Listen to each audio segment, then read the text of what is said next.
You got this. All right, 3, 2, 1. Here we go. Hello and welcome to the Gonzo Experience. I am David Gonzo Mamano here on another beautiful Wednesday morning with another incredible guest, Jackie Insinger. Jackie, welcome to the show. Thank you very much for having me today. Jackie, I'm so excited to have you. You were recommended to me by the incredible people over at Scribe Media, who are the publishers of your new book called Spark Brilliance. And Scribe Media are, so Javon McCormick, the CEO of Scribe, has been in my podcast twice. Great people over there. And I love that they did your book. And I love that they recommended that we get on because you have so many great things to talk about. I'm really excited about the work that you do. A lot of times I'll have people on that are entrepreneurs themselves, and those talk about their experiences. And you certainly have your own business, and that classifies you as an entrepreneur. And I love that. But what I also love about you too is that, from doing my research on you, you're just wicked smart. So I am excited to bring psychology, to bring science really to the podcast and how that can affect the entrepreneurial mindset in a positive way to grow his or her business. So your book, Spark Brilliance, came out recently, and it's doing very well from what I understand. And so I want to talk a little bit about you, and then you can tell us a little bit more. So Jackie, when describing you in your bio, phrases like cognitive psychology, and dynamics, sparking brilliance, positive psychology are all coming to mind, right? So that's what I mean. Like, you're going to get in our minds, right? And tell us how to, shape our minds in a positive way from a psychology perspective to create brilliance in our business and ideal our personal lives too. So tell us a little bit who you are, where you've been, how did you decide to write the book, and how are you helping people today? Well, that was a great intro. Thank you.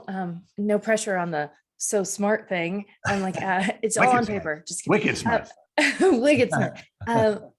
Okay, so there was a lot in that last question, and I'm trying to think which point to start at.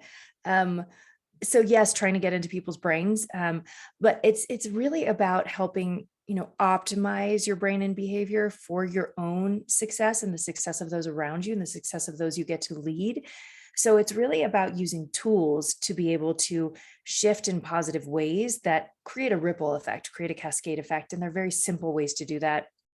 So I think in terms of what the intention is in the work, in terms of how I got here, I think like most entrepreneurs, like most humans, we all have a bit of a squiggly path, right? I think I'm still squiggling somewhere. I'm not sure where it leads, but in, looking backwards, it always all makes sense. So I think that the straight and narrow thread through it all was I was always quite obsessed with how people act, react, and interact.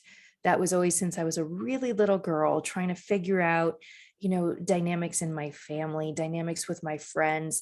Why does somebody, have a good response to something and somebody have an angry response to something? Like, what is that cause behind it? And how do people differ? And how do you make that smoother? How do you simplify the messiness in relationships? And those weren't the words I used when I was 6, right? But it was part of, a coping mechanism of being a pleaser as a kid. I was one of those, wanted everybody to have a positive experience of me and wanted everything to be nice and smooth. So trying to kind of see behind the scenes how to work relationships in a productive, positive way for a productive, positive outcome was very much in my mind. And as I grew up, I found ways to use that, not just as a coping mechanism, but to learn more about it, to dive more into it, and then to use it to help others and study more about, like you said, the cognitive behavior, all the human development side, the interpersonal dynamics, the positive psychology, and how do we really understand how we work and how each other works to have more effective and meaningful relationships and really be the best version of ourselves we can be. That's fantastic. So I love what you're doing. I'm all about being positive. People tell me that I'm too positive, and I don't know if that's possible, but I figure it's better than being too negative, right? Um, so I love, for the Gonzo family here, the Gonzo listeners, I love to have them walk away with like tangible nuggets where they could say, "Oh my God, that podcast with Jackie was so freaking amazing that today, right now, I'm going to implement these 3 things into my business or into my life." So if you were working with some small to medium-sized entrepreneurial companies and trying to help them with the skills that you have, what are some things that you would be telling them to do? Well, before I would tell them what to do, I would probably dive in and have some conversations around what's going on, where they could use the most help. But I think a couple of things that really seem to resonate with everyone across the board, especially as you're in a building stage of a company. There's a concept called emotional contagion. And I think you're going to like this, given I know last time we spoke, we talked a little bit about Ted Lasso and your likeness, right, with that positive outlook. And I don't know if you've watched it yet, but I hope you have. I haven't yet. So many people are saying you remind me that I remind them of Ted Lasso. And I have not watched it yet, so that'll be. I will start this weekend. I promise you. I just finished. Okay. I just finished Stranger Things last night, so I'm ready for it. A new series. Yeah, a Okay, little bit good. different. I mean, it's a little bit different than Ted Lasso. Different, a little bit different. I know, like between like Ozark and Ted Lasso, like when we flip back and forth, they're very different. Right. So I'll be your accountability partner on this Ted Lasso thing. Thank you. So with emotional contagion, it's like it sounds. It's the spontaneous spread of emotions from person to person or through a group. And what happens is the amygdala, part of our brain, will read and identify someone's emotions in 33 milliseconds. Wow. And instantaneously take it on. So what happens is that we spread how we show up without knowing it. And as a leader, you not only spread it to the people right directly below you, your direct reports, but everybody below them or next to them, sideways, anyone they interact with that you might have 0 touch points with, you impact their mood, how they show up in their outlook without having any idea. These studies around emotional contagion are nutty. So like you can put 3 complete strangers in a room for 2 minutes. They have no idea why they're in the room together. Within 2 minutes, whoever has the strongest emotion will filter to the other 2 without any interaction at all. So there's this idea of this opportunity. You can call it responsibility, but I like to think of it as an opportunity. You have this opportunity and a privilege to choose how you show up and choose how you impact others around you. And I'm going to take it one step further from a business angle. A positive outlook. There's so many studies on positive outlook. And these studies done by Harvard Business Review, they're not just like little studies here or there. They're really legit studies that show when you have a positive outlook, productivity increases by 31%, sales go up 37%, profits go up to 50%, and the negative impact of stress goes down by 23% from a positive outlook. And in a world where I don't know how many times you've heard this, and I know how many times I've heard this, the idea of everything feels out of our control, right? All these things are happening and we don't have any control over it. This is something that you can control that has a huge impact on not just on your life, which there's so much research behind that with a positive outlook, but on those you're impacting around you. And you really have this power to shift the tide. Like it's like a domino effect without you even trying, just by that pause moment of deciding, how do I want to show up in this conversation? And all of these outcomes can happen just simply from that. So that to me is one of the most powerful tools as a leader, as an entrepreneur, as a business owner, in all your interactions with clients, not just the people you lead. You might have a really small team at this point, but with your clients as well, or potential clients. I love what the phrase that you use, emotional contagion. Is that what you said? Mm-hmm. So basically you're saying like someone's positivity and negativity, right? Their emotion is contagious. Yep. And I do feel that. I mean, you can meet somebody for the first time and you just, it's like you get their energy, right? Their energy is contagious, whether it's positive or negative. And so what you're saying is a person with the most positive or the strongest energy is going to win. Can that be negative energy too? Oh goodness, yes. Yeah. Picture a scenario, personally or professionally. I'll stick with professional for a second. Like if you're in a room and a boss walks into the room in this pissed off, grumpy mood, and everybody's like chit-chatting and having a good day, like what happens to the mood in the room? Yeah. Right. It just like shrinks. It just, dives. Yeah. And, they say even like if you're in a cab or an Uber and the driver is angry and they're, honking at their horn and stressed out, like you take on that stress. Yeah. Right. Just being in that environment and at home, we all know it, right? Whether it's a kid or a spouse, you're having a good day and they come in and they're really having a hard time and they're stressed out, and that energy, you can't help but pick it up, good Yeah. or bad. Right. Yeah. It's what happens. And we have the power to filter that out, and just knowing how it impacts everybody around you is so important. Yeah. Yeah. No, we were talking before I hit record, and that, I emceed an event last night, and the person who, the first person who was on stage was talking about me, and she knew me pretty well. And she introduced me as somebody who, she's like, when David Mamano enters a room. And I was like, all right, I think I take that as a compliment. And she meant it as a compliment, because I'm a very, positive, maybe contagious person in a good way. So I love that you're adding some science to that, because you definitely feel that it's like reverberating energy, good or bad. And it can affect the mood of everybody. You're correct. And then when you leave the room, I like to think that my positive energy, like some of it stays there, right? Like it set up some momentum, a flywheel of continual good energy in that room, so. Yes. And it does now, because what happens is the people take that on. So then they continue what you started. Right. Yeah. And so that's where it's so important to know. And what's interesting is once you know this and the science behind it, just starting to pay attention a little bit, like who you're around, who makes you feel good, when situations make you feel bad, and noticing just how even on a Zoom call, it can happen, right? Somebody shows up in a Zoom meeting and you just sense that energy and it just changes the dynamic. Not only does it change this one-on-one, but in a dynamic, you could feel it. Somebody enters the room in a good way, in a bad way, in a neutral way, everything shifts in the energy. And that's what we take on. And when we also, just like what I was talking about, the stats around having that good energy and the business outcomes that come from that should be enough to be like, that's worth it, right? Yeah. That's worth me pausing before I turn on my video or before I walk into that room to decide, how do I want to show up? And what is that feeling that I want to give to this other person that'll stick with them? Yeah. Yeah.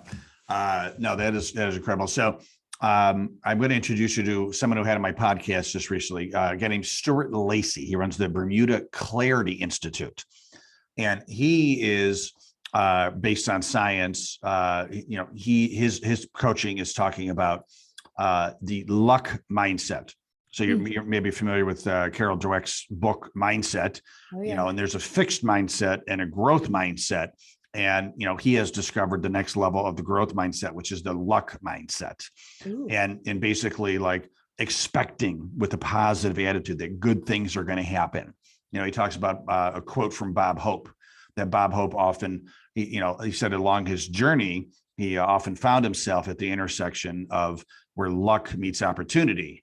And he goes, of course, I always made sure that I steered myself that way, and then the old saying, the harder you work, the luckier you get. Right. And so I feel like there's an intersection between, your, positivity training and his luck mindset, because it's and people won't put it in a business plan because they make it poo-pooed. Like, I know you have to talk about, you have to do the financials and your unique competitive advantage and your competition and all that stuff in the business plan.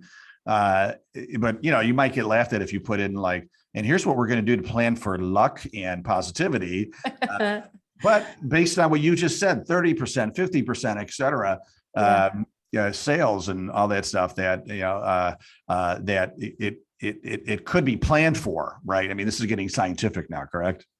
Yes. And I want to add that where I get some resistance is around authenticity. So some people feel, well, if you're coming in with this rah positivity, then isn't that not authentic? And that's hard to show up that way. And it's not transparent. And that's something I always like to clarify is that's not at all what I'm talking about. It's not about pretending bad things aren't bad. It's not pretending, everything's rainbows and butterflies and not seeing the negativity. I call it practical optimism. It's really looking at the thing, right? Like what's real, what's our reality?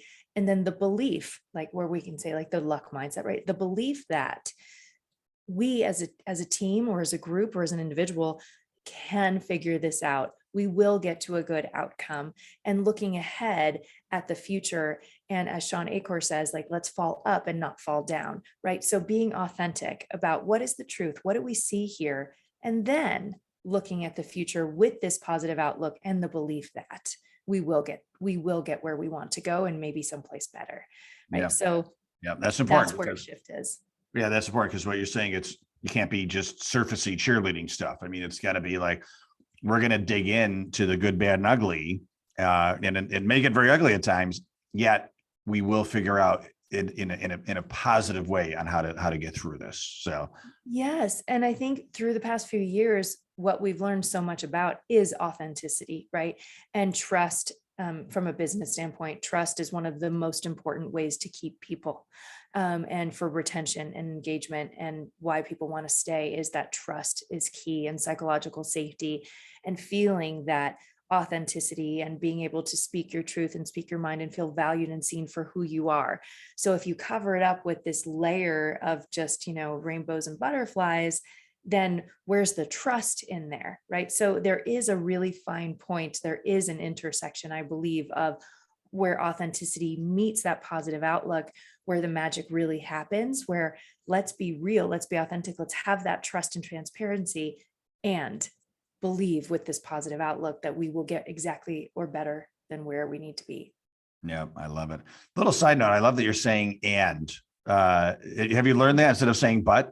I know that it's a big thing out there. I think I naturally try to say that because I have that positive mindset that I hate being the person who's like, but, that's always been a like, Well, no, to continue the side note quickly, a few episodes ago, I had a woman named Caitlin Drago on my show, and she is a professional improv comedian.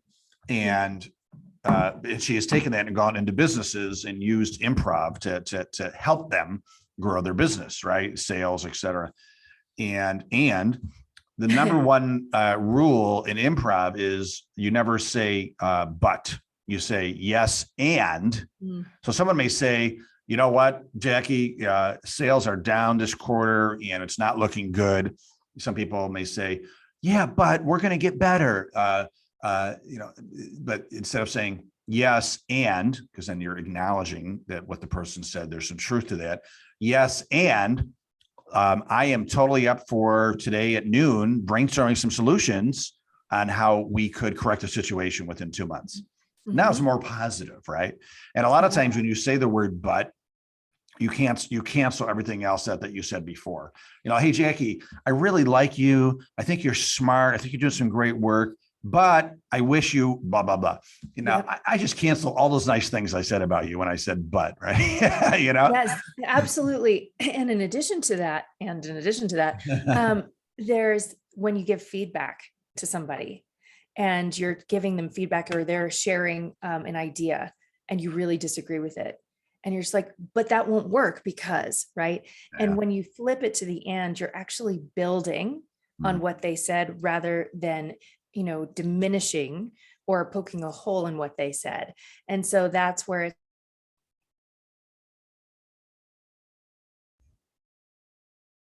and then what you're doing is just countering, and then it's really hard to get to a productive outcome because everybody's defenses are up, right? Yeah. So adding a build, so that's a tool in feedback as well.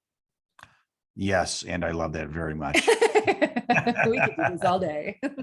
Absolutely. So your book, Spark Brilliance, you have a chapter in there, and of course this hits home with me about humor, and yes. and there's some like hardcore research that shows like, humor in the workplace is good for productivity in many different ways. Tell us a little bit about that. Oh yeah, I love that.